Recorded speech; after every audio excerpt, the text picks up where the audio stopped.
So let's start our last video of this unit. Okay इसमें आपकी सारी shapes के बारे में है, सारे जो ज्योमेट्री है वो कैसे कैसे आपको याद रखनी है, मैं उसके बारे में थोड़ी सी एक हिंट दूंगी। तो स्टार्ट करते हैं हम इसको बिना टाइम वेस्ट करें। सबसे पहले अगर आपके पास टोटल 2 बॉन्ड्स हैं, ठीक है, 2 जो बॉन्ड बन रहे हैं वो दोनों बॉन्ड पेयर्स हैं। पहले हम बॉन्ड पेयर की बात करेंगे, इसमें कोई भी लोन पेयर नहीं आया है। आपको एग्जाम्पल याद करने की इतनी ज़्यादा ज़रूरत नहीं है, मेनली आपको दिया जाएगा ये एग्जाम्पल और आपको उसकी शेप और ज्योमेट्री लिखनी होगी, ठीक है। तो ये सिर्फ शेप और ज्योमेट्री पे फोकस करिए। तो पहला आपके पास सिर्फ बॉन्ड पेयर है, तो सिर्फ बॉन्ड पेयर, 2 बॉन्ड पेयर से तो सिर्फ एक ही मॉलिक्यूलर स्ट्रक्चर बन सकता है, वो है लीनियर। ये बात ध्यान में रख लीजिए, लीनियर के अलावा और कोई स्ट्रक्चर नहीं बन सकता बॉन्ड पेयर के संग। देखिए यहाँ पर सिर्फ बॉन्ड पेयर है और यहाँ पर कहीं भी 2 नहीं होगा, देखिए, ठीक है। ए वाला 2 जो है वो तो इसके संग 3 लग रहा है, टोटल तो 5 इलेक्ट्रॉन्स हो गए ना। जब इसमें टोटल 2 बॉन्ड्स बने, सिर्फ 2 बॉन्ड्स, तो अपने आप समझ जाइएगा वो लीनियर स्ट्रक्चर ही होने वाला है। और लीनियर नाम क्यों दिया? क्योंकि एक स्ट्रेट लाइन है, इसीलिए इसको लीनियर नाम दिया है, ठीक है। नेक्स्ट आगे बढ़ते हैं हम। अब है हमारे पास 3। अब आपके पास अगर टोटल 3 बॉन्ड्स हैं, 3 बॉन्ड पेयर्स हैं, ठीक है, एक ये और एक ये, ठीक है। ओके तो जब आपके पास 3 बॉन्ड पेयर्स होंगे तो आपकी कौन सी शेप बनेगी? प्लेनर ट्राइगोनल शेप बनेगी। अब इसको प्लेनर ट्राइगोनल क्यों कहा गया है? देखिए यहाँ पर एक ट्राइंगुलर स्ट्रक्चर बन रहा है और इसके अलावा और कोई भी पेयरिंग नहीं हो रही है, तो इसीलिए प्लेनर ट्राइगोनल कहा गया है, ठीक है। नाम समझ में आया कि आपको कैसे ज्योमेट्री को देख के नाम पता करना है? ओनली ट्राइंगल स्ट्रक्चर बनना है, तो ये क्या हो गया? Planar trigonal. Next 4 electrons. जब आपके पास 4 बॉन्ड पेयर्स होते हैं तो सिर्फ टेट्राहेड्रल बनेगा। ये ना सिर्फ बॉन्ड पेयर्स वाले याद करने काफ़ी आसान है, जब इसमें लोन पेयर और ज्वाइन हो जाता है तो थोड़ा सा मुश्किल हो जाता है। तो जब सिर्फ 4 के बॉन्ड पेयर्स होंगे तो आपका क्या कौन सी शेप बन जाएगी? टेट्राहेड्रल। अब इसको टेट्राहेड्रल नाम क्यों दिया? क्योंकि यहाँ पर 4 बॉन्ड पेयर्स हैं और ये एक स्क्वायर शेप नहीं बना रहा, ओके, टेट्राहेड्रल शेप बना रहा है, इसीलिए इसका नाम क्या है? टेट्राहेड्रल। देन आपका आता है 5 बॉन्ड पेयर्स, तो इसमें क्या आ गया? Trigonal bipyramidal. ट्राइगोनल बाइपिरामिडल क्यों नाम दिया? देखो एक यहाँ पर ट्राइगन, ये देखिए यहाँ पर ट्राइगोनल बन रहा है आपका कुछ इस तरीके से, ये क्या बन गया? एक ट्राइंगल, और ट्राइंगल के साथ 2 और बॉन्ड लग रहे हैं, तो ये क्या हो गया? बाइपिरामिडल, ठीक है ना। या फिर आप इसको ऐसे समझ सकते हैं, यहाँ पे 2 पिरामिड्स बन रहे हैं, एक आपका ये पिरामिड हो गया एंड एक आपका ये पिरामिड हो गया, ठीक है। तो इसका क्या नाम हुआ? Trigonal bipyramidal. ऐसे समझ लीजिए, ट्राइंगल बन रहा है और 2 बन रहे हैं, तो इसलिए बाइपिरामिडल। आगे बढ़ते हैं हम। सिर्फ 6, तो 6 जब आता है तो ऑक्टाहेड्रल होता है। ऑक्टाहेड्रल कैसे? जिसमें 6 बॉन्डेड पेयर्स होते हैं, ठीक है। यहाँ पर एक टेट्राहेड्रल शेप भी बन रही है आपकी कुछ इस तरीके से, और 2 बॉन्ड्स भी निकल रहे हैं, ठीक है। यहाँ तक तो आई होप सो कोई दिक्कत नहीं होगी। एक बार और रिवाइज करते हैं।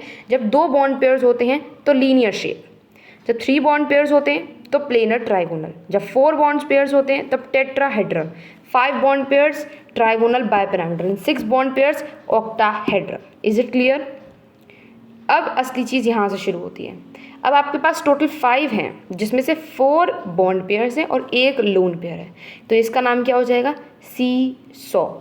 तो इस ज्योमेट्री का क्या नाम है? सी-सॉ। इसमें देखिए कोई भी प्रॉपरली ट्राइंगल नहीं बन रहा है, तो यहाँ पर ट्राइगोनल का तो सवाल ही नहीं उठता, ठीक है। एक आपका एक और चीज़ आती है ट्राइगोनल पिरामिडल। ट्राइगोनल पिरामिडल नहीं है, ट्राइगोनल सिर्फ बाइपिरामिडल होता है। तो एक प्लेनर ट्राइगोनल होता है और एक ट्राइगोनल बाइपिरामिडल। तो जहाँ पे सिर्फ एक लोन पेयर निकलेगा, ठीक है, इसको एक टेल की तरह मान लीजिए, जिसमें सिर्फ एक टेल निकल रही है, तो वो आपका क्या हो गया? सी-सॉ। नेक्स्ट 5 हैं आपके पास, जिसमें 3 बॉन्ड पेयर्स हैं और 2 टेल निकल रही है, मतलब कि 2 लोन पेयर ऑफ इलेक्ट्रॉन्स है। तो जब 2 लोन पेयर ऑफ इलेक्ट्रॉन्स होते हैं तो टी शेप कहते हैं इसे। ये जो लोन पेयर है ना, इनको आप मान लीजिए कि ये है ही नहीं इसमें, तो जब ये है ही नहीं तो ये देखिए कौन सी शेप बन गई? टी शेप बन गई कि नहीं बन गई? तो इसलिए इसका क्या नाम है? T shape.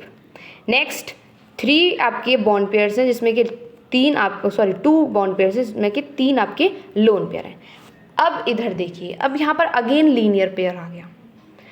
एक लीनियर आपका तब आ रहा था जब आपके 2 बॉन्ड पेयर्स थे, और एक लीनियर आपका तब आ रहा है जब आपके पास 2 बॉन्ड पेयर के साथ साथ 3 लोन पेयर भी हैं। तो ये बात तो क्लियर है, जब भी बॉन्ड पेयर 2 होंगे शेप तो लीनियर होगी ही होगी, ठीक है, दोनों के केस में जैसा कि मैंने पहले बोला था, जब भी 2 बॉन्ड पेयर होंगे शेप आपकी लीनियर ही बनेगी। बस इसमें साथ में 3 लोन पेयर और हैं और इन लोन पेयर का कुछ काम ही नहीं है, ज्योमेट्री तो वही रही भाई। नेक्स्ट आगे बढ़ते हैं। अब आपके पास है टोटल 5 बॉन्ड पेयर्स और 1 लोन पेयर। लोन पेयर को अज्यूम मत करो, मान लो कि ये है ही नहीं, तो आपका ये कौन सा शेप बन गई, देखो स्क्वायर बन रहा है, एक स्क्वायर के साथ एक पिरामिड। क्या बन गया ये, square pyramid. Is it clear? कुछ में आपको लोन पेयर को साथ लेके ज्योमेट्री याद करनी होगी, कुछ में लोन पेयर को हटा के ज्योमेट्री याद कर लीजिए। कुछ भी तरीका करिए, बस ये ज्योमेट्री याद कर लीजिए आप, ठीक है, क्योंकि ये बहुत ज़्यादा इंपॉर्टेंट है। आप अपना खुद का ओन क्रिएट कर सकते हैं, वो ज़्यादा ही अच्छा होगा। और नेक्स्ट है आपके पास, जब आपके पास 4 बॉन्ड पेयर्स है और 2 लोन पेयर। अब इसमें क्या है, इसमें आपका निगलेक्ट कर दिया है, मान लो ये निगलेक्ट कर दिया तो क्या बन गया ये स्क्वायर, तो ये क्या हो गया आपका स्क्वायर प्लेनर। ठीक है, दोबारा से एक बार स्टार्टिंग से हम शुरू करते हैं और स्टार्टिंग हम नीचे से करेंगे इस बार। 4 bond pairs 2 lone pair, lone pair को मान लो हटा दिया हमने तो क्या बन गया square planar. 5 bond pair 1 lone pair, इसको हटा दिया, क्या बन गया स्क्वायर और एक पिरामिड, तो square pyramidal. 2 bond pair 3 lone pair, जब भी 2 बॉन्ड पेयर है लीनियर शेप बस, ठीक है। Next 3 bond pair 2 lone pair T shape, इसको क्या कर दिया हमने हटा दिया, लोन पेयर को हटा दिया। तो इन 3 स्ट्रक्चर में हमने, चारों स्ट्रक्चर में बॉन्ड पेयर लोन पेयर को तो हटा ही दिया है, तो लोन पेयर को हटा के हमें आराम से पता चल जाएगा कि शेप क्या बन रही है। एक बार और दोबारा बताऊं तो देखो, इसमें हटा दिया हमने लोन पेयर, क्या शेप बन रही है आपकी टी शेप, देखो बन रही है टी शेप।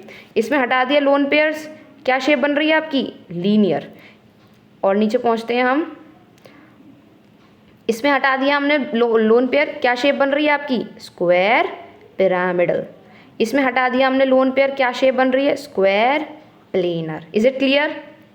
बस सी शॉ शेप में आप मत हटाइएगा, क्योंकि सी शॉ शेप में आप अगर हटा देते हैं तो या तो बन भी सकता है या फिर नहीं बन सकता। देखते हैं हम, अगर हम इसका लोन पेयर हटा देते हैं तो क्या ये सी शॉ शेप कंसिडर हो रही है आपको लिए, देखिए कुछ इस तरीके से। अगर आप इसे याद कर सकते हैं तो वेल एंड गुड, अच्छे से याद कर लीजिए कि ये सी शॉ शेप होती है। वरना फिर आप ऐसे भी याद कर सकते हैं जिसकी सिर्फ एक टेल निकल रही है, तो वो क्या हो गई सी शॉ। वरना यहाँ पर किसी में भी एक टेल नहीं है, यहाँ पर भी 2 टेल हैं, ध्यान दीजिए, एक बॉन्ड पेयर की टेल है और एक लोन पेयर की है, बट यहाँ पर सिर्फ और सिर्फ एक ही टेल है, तो जिसमें एक टेल हो वो सी शॉ। और ऑक्टाहेड्रल 6 वाले के संग, और ट्रायगोनल बाइपिरामिडल 5, 4 आपका हो गया टेट्राहेड्रल, 3 हो गया प्लेनर ट्रायगोनल और 2 हो गया linear. Is it clear? I hope so आपको ये चैप्टर बहुत अच्छे से समझ में आया होगा। प्लीज़ आप जैसे जैसे मेरी वीडियोस देखते जा रहे हैं, साथ के साथ अपना रिवीजन भी करते जाइए, वरना आप वीडियोस आगे कंटिन्यू करेंगे and then after a long time अगर आप रिवीजन करेंगे so it will not have a great effect. Okay, साथ के साथ रिवीजन जब होता है तभी ज़्यादा अच्छे से हमें प्रिपेयर होता है, ठीक है। Thank you for watching this video, this is all for today's video.